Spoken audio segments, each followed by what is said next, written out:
Good morning, everyone. I'm Muriel Bowser. I'm the mayor of Washington, D.C. I am here today to provide a briefing on the city's snow preparedness.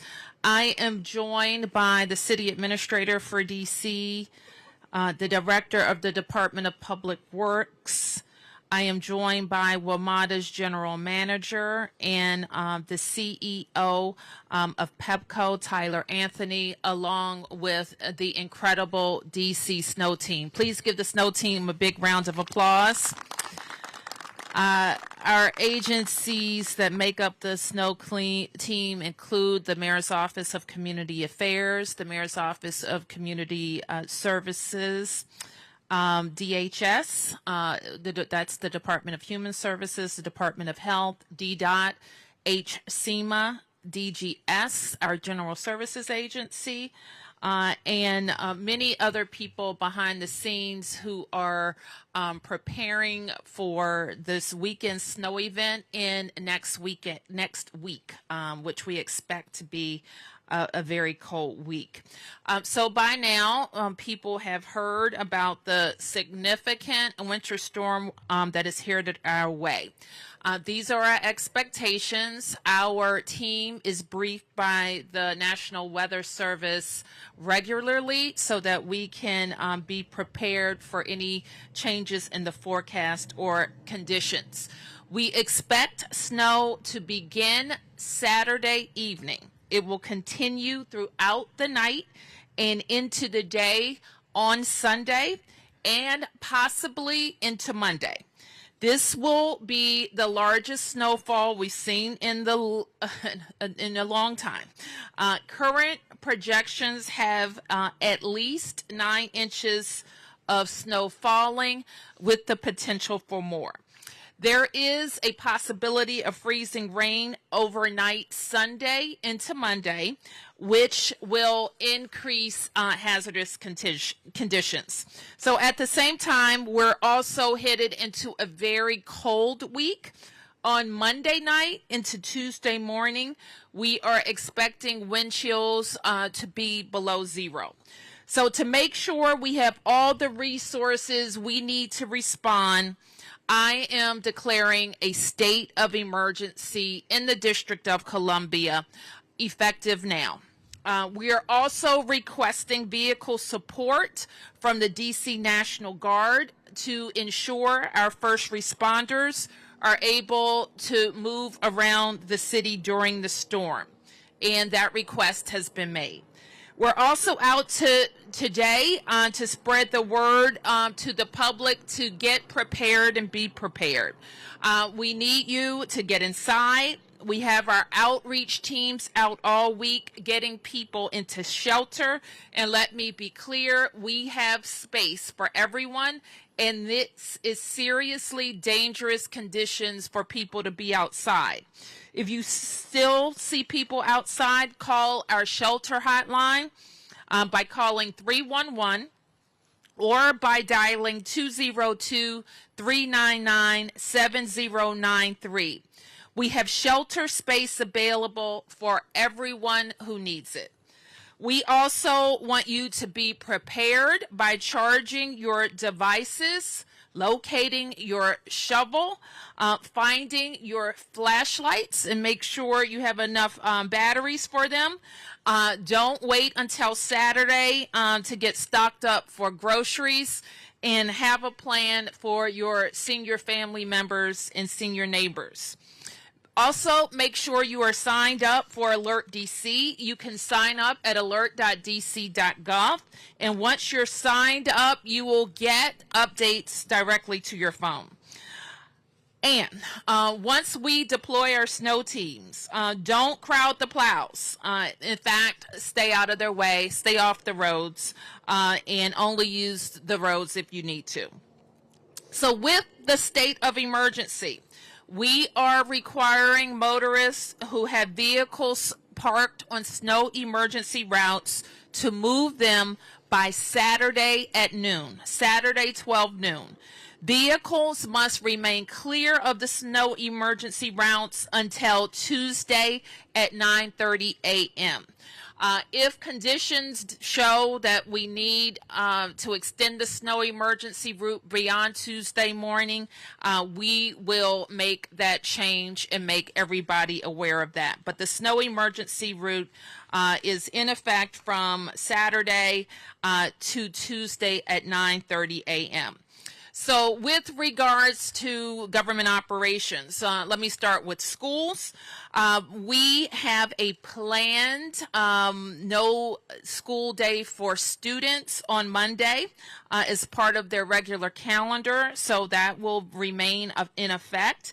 And the DC Public Schools will continue to communicate with school staff about their planned professional development day.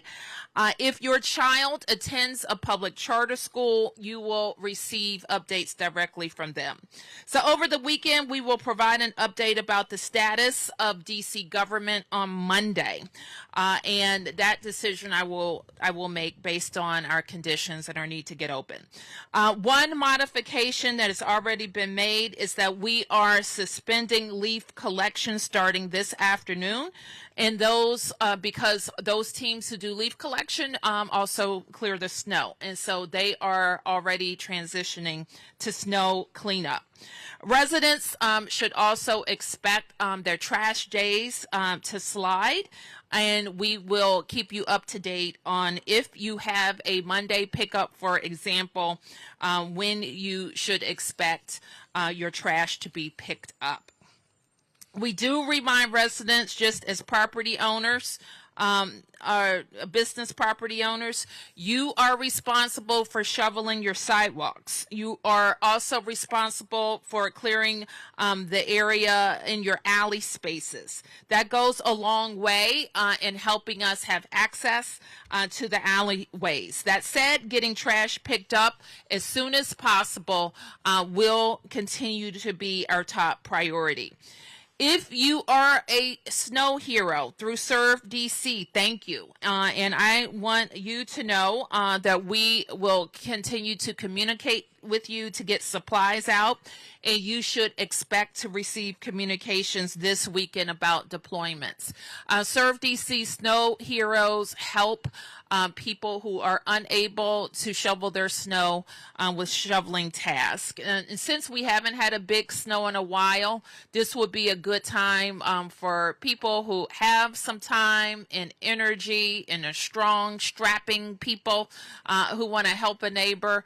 This would be the time to serve your city and your neighbors. So please look out for information for sign up to become a snow hero.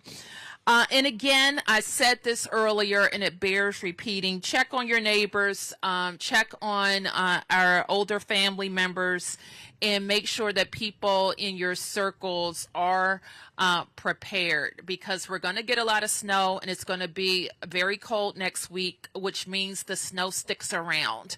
And so we want people to make sure they have food, they have a safe passage in and out, and that goes for everybody. A lot of people get injured during this time, and that's from shoveling snow. So if you're not able, just think about your readiness to be out there moving heavy snow. But there are also a lot of slip and falls that people don't see the ice, don't have great, or think their balance is better than it is. So like just be mindful of yourselves and have a plan to check in with people. And if you're one of those people, have a plan to call out so people know how you're doing and what you're up to, and if you need help. And you can always call us if you need help. So with that, let me turn to Anthony Crispino, who is the director of DPW. He will be followed by the general manager for DC Metro, and Randy Clark. And Randy will be followed by the CEO of Pepco, Tyler Anthony, and they will be able to take a few questions. Thank you. Thank you, Mayor. So I just want to piggyback on what the mayor has said thus far. We are taking this storm very serious. The forecast is starting to firm up, so we have a better idea on what to expect in terms of snowfall. DPW and the snow team have been preparing for a storm somewhere in the neighborhood of 6 to 12 inches with potential for ice on the back end. So what our preparations have been is making sure that we have all the employees and equipment available to address the conditions that we're facing. Operations actually began last night at 7 p.m. We began brining the streets, and we will continue to brine the streets for through tomorrow before the snow begins. Once the operations really kick into high gear around noon tomorrow with the commencement of the snow emergency, we'll shift over from brining to salt to get a good layer of chemical down on the streets. And then once the snowfall starts, we really will begin to turn to straight plowing until the snowfall lets up. At the point that our operations really get into full swing, we will have in excess of 800 employees dedicated just to snow abatement and removal, and over 300 pieces of equipment, which includes some of the vehicles that you see behind us.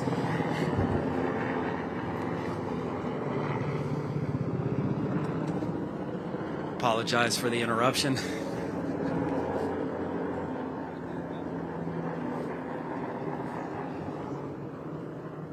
Okay, so once snowfall gets underway, as the mayor said, we need everybody to take this serious. Please make sure that your cars aren't on the posted routes. We want to be able to clear from curb to curb so that fire, EMS, and other essential services such as DC Water and Pepco can get to any calls for service as quickly as possible during the duration of the storm.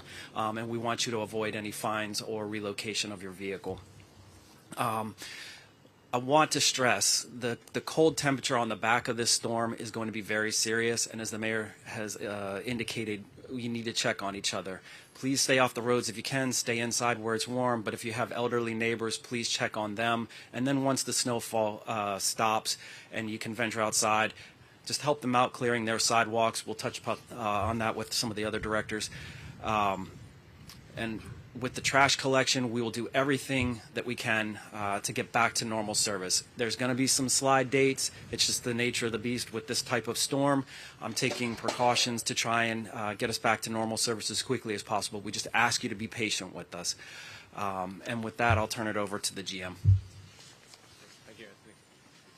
Good morning, everyone. Randy Clark, the Metro General Manager. I want to thank the Mayor for having me here today. It further reemphasizes that partnerships are so critical every day, but especially when there's incidents. Obviously, we work across all the regions, so I appreciate the Mayor declaring a state of emergency early. Allows us all to prepare and work together. Team Metro, just like the DPW team behind me, I want to thank them. We have thousands of people that are in preparation mode, working hard to make sure we can deliver service. So a couple things I want to go through here. We will have a full Emergency Operations Center activation starting on Saturday. We actually have, for the first time, staff embedded at DPW, so I want to thank DPW Director for that coordination. It is so important for sidewalks, bus stops, all that kind of coordination. When it comes to Metro, we have over 400 pieces of equipment for snow fighting and hundreds of people that will be actually deployed. So all the prep is active, just like DPW is here. So on the service front, rail definitely can operate in snow, but all snow is different. We are expecting very heavy snow, and obviously then the potential of ice. That is what we are most concerned about at Metro, is the buildup and ice. Extreme cold temperatures, the Mayor mentioned too, also lead to potential rail breaks. We've had a few this week with the very serious cold. So all of that is we are going to run rail service at the ability of safely running through those conditions. So it could vary. We are not going to run one line and not the rest of the lines, but it could vary in sections where we don't have full availability to run safely. So all track work that we normally had planned for this weekend has been canceled, and all of our staff are in. One thing that we're going to be doing, we're going to be storing trains inside, so we could fit about 60 train sets, give or take, inside the tunnels at all of our inside stations, and we'll be activating that very late Saturday night. We have our de-icer trains are already prepped and ready. Plow trains are ready, and all of our polisher trains are ready. And so we are going to be out doing all of that type of work. And again, we like DPW will prep. When snow gets there, we'll plow, and then back to prepping for the ice after that. On the bus side, bus is heavily dependent on roadway conditions. So I want to just reiterate my thanks to our DC partner, but also our partners in Prince George's, Alexandria, Arlington, Fairfax, Montgomery County, Maryland DOT, Virginia DOT. We run on their infrastructure, and we work together to make sure those roads are safe. So where there's hills, where there's narrow roads or tight turns, that's especially challenging for us on the bus side. It's pretty clear we're going to have some bus impacts. There's probably no way around that. The question is how severe. We may have some temporary suspensions, but we are going to do everything we can again to serve especially places where there's critical staff, hospitals, grocery stores, things of that nature. And we'll work really closely with HCEMA and all of our other regional partners to try to get people to those critical resources and critical facilities the best we can. Put all that in Metro Access, same deal. Service conditions will determine that. We are already proactively reaching out on the Metro Access side to try to reschedule trips. If you do not need an absolute kind of life mission out on Sunday morning especially, we ask that you please, use some weather sense here, stay inside, look after each other, as the mayor said, and then travel after that. On the notification side, we please ask you to hit Metro Pulse is our best way to get real-time information, or WMATA.com snow. Also, all of our social media or with our with people in the regular media. So, last thing again, I want to just really emphasize this. We do not know what we are going to run right now. People have been reaching out. What is Metro going to do? No idea right now in the sense of because we don't know the conditions. It's going to vary based on these conditions. We will only run service if it is safe. And if it's safe, we're going to run as much service as possible because we know how critical Metro is in people's lives in the DMV. So, again, please pay attention to alerts, and they could be dynamic and real time, especially between late Saturday through sometime on Monday. And again, thank you, Mayor, for having me here today. I think Tyler? Thank you. All right. Thank you, Randy. Mayor, thanks for having me here today. Couple comments. Well, first, my name's Tyler Anthony. I'm the president and CEO of Pepco Holdings. And I'll start by saying, as you listen to the weather, as you listen to the different report outs, for us, this is an all hands on deck situation. We don't know how bad this is going to be, but for Pepco, we're preparing for the very worst. We have 3 priorities right now as we prepare. One is, are all of the power lines on system in configuration, and do everything we can to prevent those outages with the necessary configuration, backup lines, etc. So step 1, prevent the outage. Step 2 is when we do have outages, and when you hear about this ice, that's our concern as well. When you get heavy icing of the lines, they can tend to come down. But the second item is, do we have the resources? Our emergency facilities are all up and running. We're pre-staging material all throughout our region and the different service centers to make sure we have all the necessary equipment and staff. We continue to bring more staff in from our neighboring utilities and from different contract groups to supplement all of our existing folks. And then lastly, and every bit as important, is that we communicate, and we communicate transparently with our customers. People need to know if they have an outage, what we know, what's the action, what's the restore time, so they can make informed decisions about their current situation. So again, our 3 priorities. Let's prevent these outages. Let's get them back as quickly as we can and be prepared. And third, we must communicate everything we know and be transparent about that. I'd like to direct everybody, a great resource for us is our outage map. You can find on our web link. You can see it. And also, I'll say a top priority for us, you heard Randy talk about it, is safety. The power lines can tend to come down. They can be buried in the snow. Safety is a top priority for us.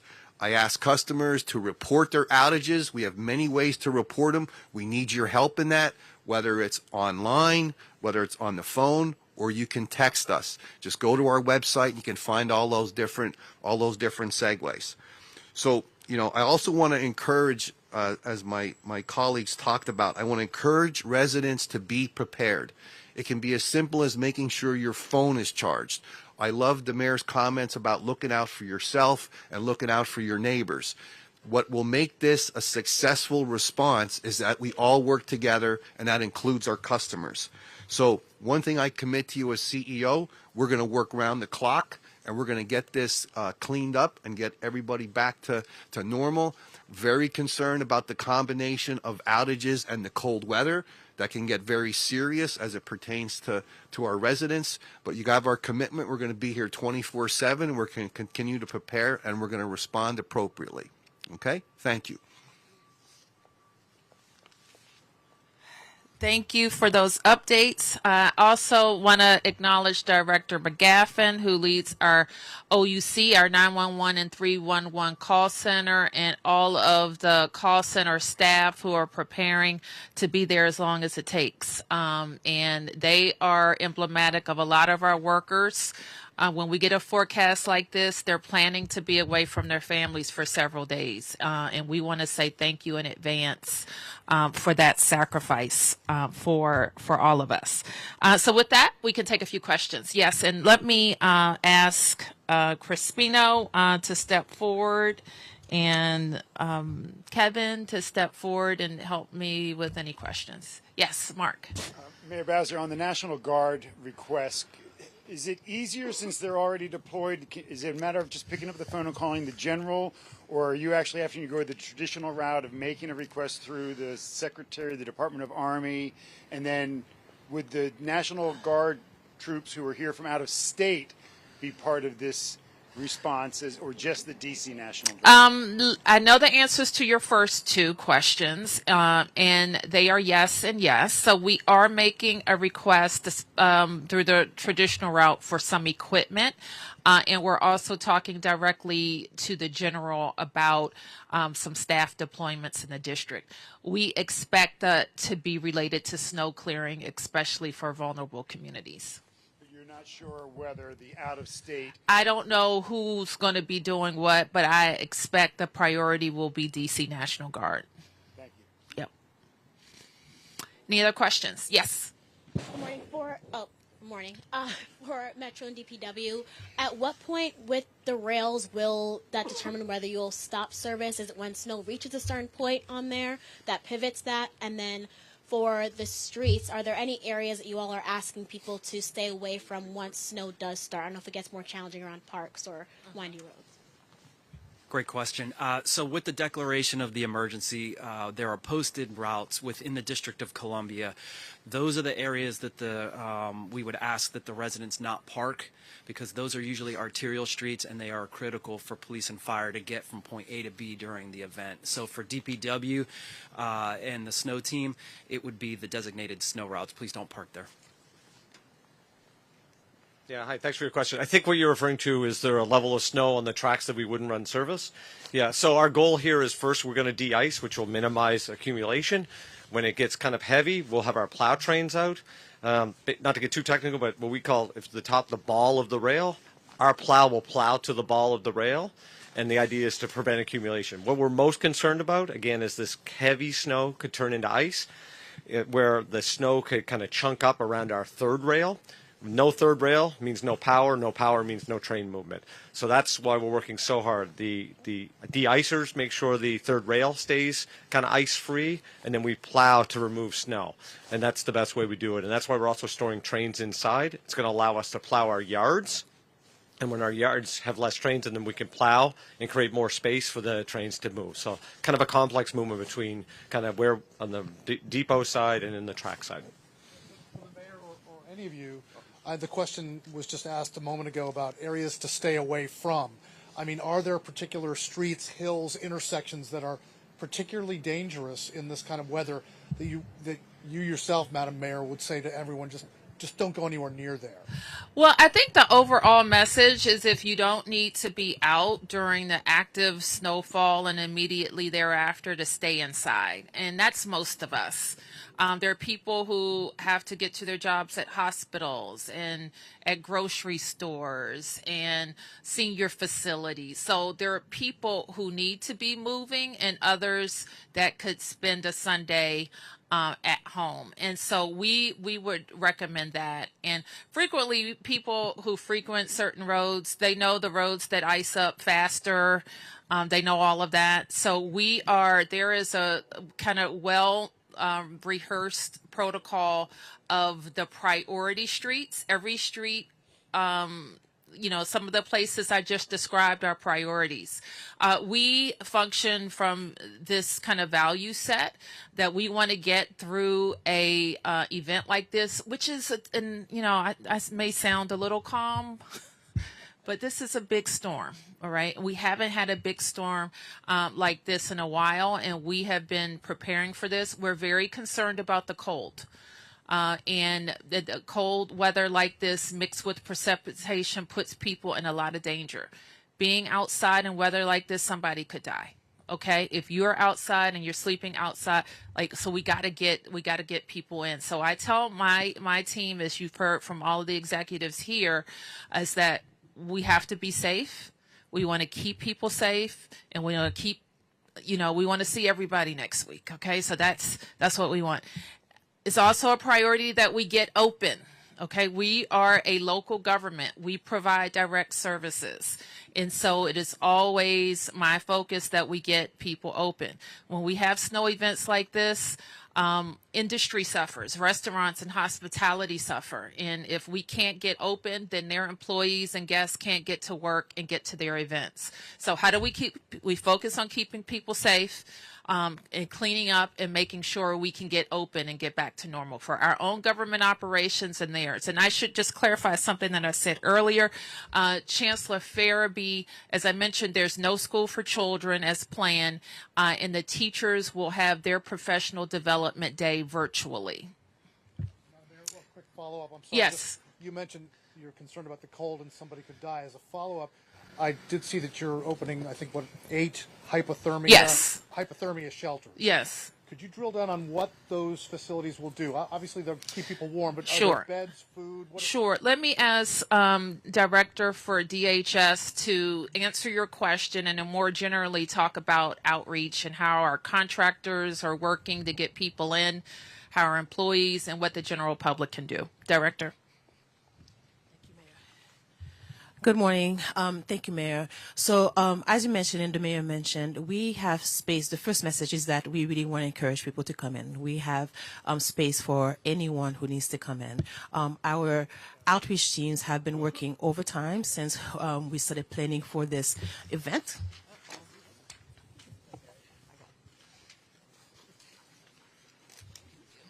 Sorry about that.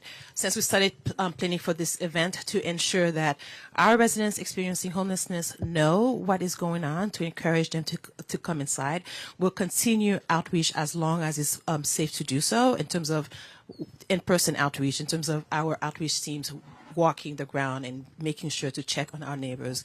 Our shelter hotlines will continue throughout the storm 24/7 to encourage people who have chosen not to come in, but also distributing warming items for folks who may choose to stay outside. While cold weather injuries are preventable, so we really want people to come in. However, we also want to make sure that if folks choose to stay outside, they have the resources to keep safe outside. Our hypothermia shelters will be open throughout the storm 24/7. They'll be receiving food, case management, any other services. So we plan to not close our hypothermia shelters during the day. So starting this evening at 7 p.m., they will be open until the end of this event. Yes, our shelters, our low barrier shelters, offer clothing. Our daytime drop-in centers offer clothing. Thank you. Can I just follow up on that? So will there become a point where you would compel people to come off the street involuntarily if there's people living in tents or otherwise unsheltered? You keep saying encourage them to come off and provide them with supplies, but does there come a point where you would actually compel them against their will to come in, either FD12 them or other means? So the purpose of us continuing to do outreach is to check on folks. So in some cases, when people may choose to stay outside, but they're also refusing the additional resources that they need to stay safe outside, then we would call the community response team to do an assessment to determine if this person needs to be FD12. Yeah, got a message or a question for Pepco, I guess. You see, especially in the suburbs around here, increasing chances of sleet and freezing rain. How much does that impact everything compared to the snow? And then just the sheer size of this storm, how does it hinder you from getting more support from outside the area like you sometimes do when big storms come? Yeah, great questions. A couple there. So the outside resources, when you look at the size of this hitting our nation, resources are tighter and tighter. What's beneficial for us is sister utilities, Delmarva Power, Pepco, or PECO up in Philly, BG&E. We'll look at this and say, do we need to move any of those utility resources around? And we're pre-staging everybody.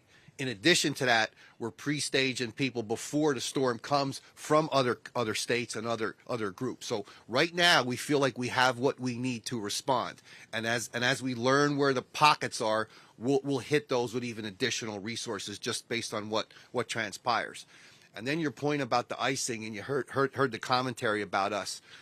Where we get into big trouble is when you have that mix, and then it's wet, and then it combines with freezing. If a power line starts to get icing on it, the amount of ice on that line puts a lot of additional weight on that conductor. And what can happen is, even with a small crosswind, that can start swaying and cause it to snap. So you typically, have the risk with trees, and now you have this risk with ice. So that's what we're going to be paying close attention to. And as you've heard us discuss, it's a big watch area for us right now.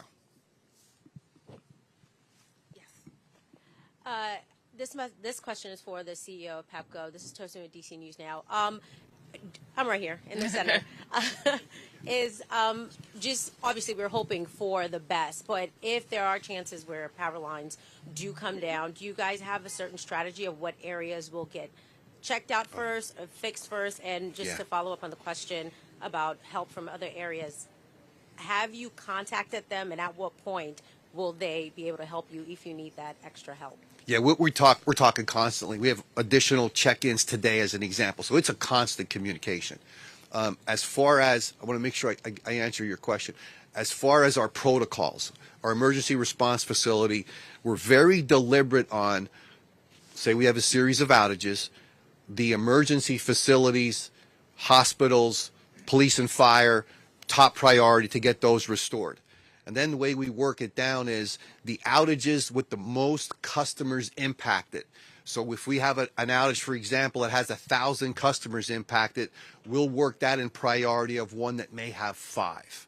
And what we'll also do, I mentioned the outage map, in order to communicate that, what we'll do is once the storm, kind of comes through, and these develop, like changes all the time. But what we'll do is, on our outage map as an example, you can get a sense of your particular outage and where you kind of stack up in that priority. And we'll try to give estimated restore times based on size of outage and priority. So what I would underscore, though, is it's important that people report outages. We have many ways to do that, whether it's through the web's link, whether it's through text message, whether it's through the phone call. We really need to hear from people. And I also want to take the opportunity to say, you've heard this term safety. When conductors are down, people need to stay away. They can be very dangerous, and in some cases, maybe they could still be energized. So I just kind of say that as well. Thank you. Okay, yes. And we'll take a couple more, and then these guys got to get back to work. Just one follow-up on the power outage issue. Yes. If people are experiencing prolonged power outages and perhaps at a significant scale across the city, is there anywhere where the city would encourage those people to go, given the cold weather? Is there overflow space or any contingency plan for that situation? Well, we will have the 8 rec centers that would be available, and we'll call those our cold weather centers. And we have the capacity to add more wherever. As I mentioned about the OUC staff, we have DPR staff who are already positioned to be in those centers. Our DPW staff and DDOT staff similarly, have their plan of how they will work shifts and stay over if need be. Yes. Mayor Bowser, I'm wondering what you and or your team can tell me about the district's response to the sewage spill that's been ongoing for days in the Potomac River. It really seems like it's getting to be in a disastrous situation there that's all flowing downriver into the District of Columbia. I'm just wondering if there's consideration of closing the river, closing the area. What your response? Mark, can we come back to you with that a bit later, and we'll give you a fulsome response. I can't give you an intelligent response right now. I'm happy to come back to you on it though. Okay, thank you everybody.